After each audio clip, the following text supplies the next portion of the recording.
আসসালামু আলাইকুম। কেমন আছেন সবাই? অনেকদিন পরে একটা বড় ভিডিও নিয়ে এসেছি। আসলে অনেক ব্যস্ততার কারণে এখন সেভাবে আমি আমার পেজ বা ইউটিউব চ্যানেল কোনোটাতেই সময় দিতে পারছি না। তো যাই হোক, আজকে আমি ছোট্ট একটা ভিডিও নিয়ে এসেছি রান্নাবান্নার। তো প্রথমে আমি ডিম সিদ্ধ দিয়েছি ২ টা, কারণ আমার হাসব্যান্ড এবং আমার দেবর ওরা কোনো ধরনের মাছই খায় না, সবজিও খুব কম খায়। তো ওদের জন্য দেখা যায় আমরা যেদিন মাছ রান্না করি, মাংস থাকে না, সেদিন আমার ডিম রান্না করতেই হয়। তো এদিকে আমি আমার ছাদের গাছে কিছু শাক হয়েছিল, সেগুলো আমি ভালো করে ধুয়ে নিয়েছি এবং শাকে রসুন দিব। রসুনগুলো যেহেতু অনেক ছোট ছিল আর আমার কাছে হামাম দিস্তাও নেই, সেজন্য আমি পুতার সাহায্যে রসুনগুলো একটু ছেঁচে নিচ্ছি। আর শাকগুলো আমি কোনো রকম সিদ্ধ করব না, যেহেতু খুব অল্প পরিমাণের শাক, একেবারেই আমি বাগার দিয়ে দিব। তো এই জন্য প্রথমে ২ টা শুকনা মরিচ আমি ভেজে নিচ্ছি। তো শুকনা মরিচ দিলে কিন্তু শাকের মাঝে একটা এক্সট্রা ফ্লেভার চলে আসে। তো তার মধ্যে আমি রসুন কুচি, পেঁয়াজ কুচি দিয়ে দিচ্ছি, শাকটা রান্না করে দিব। আর শাক রান্না হতে হতে আপনাদের সাথে আমি কিছু কথা শেয়ার করছি। সেটা হচ্ছে, আমরা যারা গৃহিণী আছি, অর্থাৎ বাড়িতে থাকি, আমাদের হাসব্যান্ডরা মনে করে আমরা সারাদিন কোনো কিছুই করি না, কোনো কাজই করি না। দেখবেন যে কোনো কিছু হলেই বলবে যে, সারাদিন কী করো? বাসাতেই তো থাকো।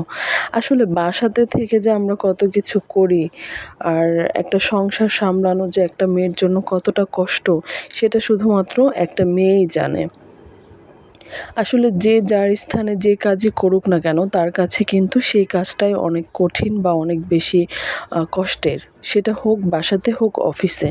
বাসাতে কিন্তু আমরা থাকি জন্য যে শুধুমাত্র আমরা শুয়ে বসে আরামায়েশ করি, সেটা কিন্তু না। আমাদের কিন্তু অনেক কিছু করতে হয়। সংসারের সব কাজ, প্লাস যাদের বাচ্চা আছে, বাচ্চা সামলানো যে কতটা কষ্ট, সেটা শুধুমাত্র একটা মাই জানে। আর বাড়িতে যারা থাকে তারাই জানে। তো যাই হোক, তবুও আমরা এত কষ্টের পর, এত কাজের পরেও আমাদের একটা কথাই শুনতে হয় যে, সারাদিন বাসায় বসে কী করো? কোনো কিছুই তো করো না। আমার মতো একদিন অফিস করে দেখো কত কষ্ট। আসলে ওই তো সেটাই বললাম যে, যে কাজই করুক তার কাছে কিন্তু সেটাই কষ্ট। আমার হাসব্যান্ডকে যদি বলি, একদিন তুমি আমার বাসার কাজগুলো করো, আমি তোমার অফিস করি, তাহলে কিন্তু সে বুঝতে পারবে যে বাসার কাজগুলোও অতটা সহজ না। আচ্ছা যাই হোক, এদিকে আমি কথা বলতে বলতে রান্না অনেকটাই করে ফেলেছি। তো আমি এখানে মাছগুলো খুব ভালো করে নুন, হলুদ, মরিচ সব কিছু মাখিয়ে ম্যারিনেট করে কিছুক্ষণ রেখে দিব। তো অনেকেই শুধু হলুদ দিয়ে মাছ ভাজি করে, হলুদ আর লবণ। এটা আমার কাছে ভালো লাগে না। আমি একটু বেশি করেই হলুদ মরিচ দিয়ে মাছটা ভাজি করি। আর কিছুক্ষণ আমার কাছে যদি সময় থাকে, আমি মাছ ম্যারিনেট করে নেই। আর সময় না থাকলে তো সাথে সাথেই ভাজতে হয়। আর একটা ট্রিক্স আপনাদেরকে আমি শিখিয়ে দিচ্ছি, সেটা হচ্ছে, অনেক সময় আমাদের ডিম ভাজতে গেলে তেলটা কিন্তু ছিটে আসে। যদি আমরা তেলের মধ্যে আগেই হলুদ আর নুনটা দিয়ে দেই, তাহলে কিন্তু সেই যে ছিটে আসার ভয়, সেটা আর থাকবে না। দেখবেন একদমই ছিটছে না। তো আমি যখনই ডিম রান্না করি, ডিম ভুনা করি বা রান্না করি, আমি কিন্তু আগে এইভাবে করে তেলের মধ্যে নুন আর হলুদটা দিয়ে নিই। এতে করে ছিটে আসে না একদমই।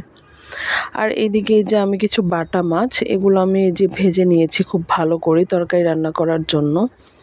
আর এই তো ডিম ভুনা করব আমি, তার জন্য পেঁয়াজটা খুব ভালো করে ভেজে নিয়েছি। তো আপনারা সবাই কিন্তু জানেন কিভাবে ডিম ভুনা করতে হয়, তাই আর দেখাচ্ছি না। আর আমি যে বাটা মাছগুলো ভেজে রেখেছি, সেগুলো টমেটোর ঝোল করব। ২ চুলাতে আমি ২ রান্না বসিয়ে দিয়েছি, যেহেতু একটু লেট হয়ে গিয়েছিল আর আমার একসাথে অনেকগুলো রান্নাই করতে হয়, সেজন্য আমি যতটা তাড়াতাড়ি সম্ভব আমি রান্না শেষ করার চেষ্টা করি। তার উপর আমার একটা ছোট বাচ্চা আছে, দেখা যায় যে অনেক সময় অনেক বিরক্ত করে, থাকতে চায় না। তো ওর জন্য দেখা যায় আমার রান্নাটা খুবই ফাস্ট করতে হয়। আমি চাইলেও খুব ভালো মতো কষিয়ে মন মতো কিন্তু রান্না করতে পারি না, খুব দ্রুত করতে হয়। তো যাই হোক, আজকে আমার ভিডিওটি কেমন লেগেছে অবশ্যই আপনারা কমেন্ট করে জানাবেন। আর ইউটিউব থেকে যারা ভিডিওটি দেখবেন, অবশ্যই আমার চ্যানেলটিকে সাবস্ক্রাইব করবেন। আর পেজ থেকে যারা ভিডিওটি দেখছেন, তারা কষ্ট করে আমার পেজটি ফলো দিয়ে পাশে থাকবেন।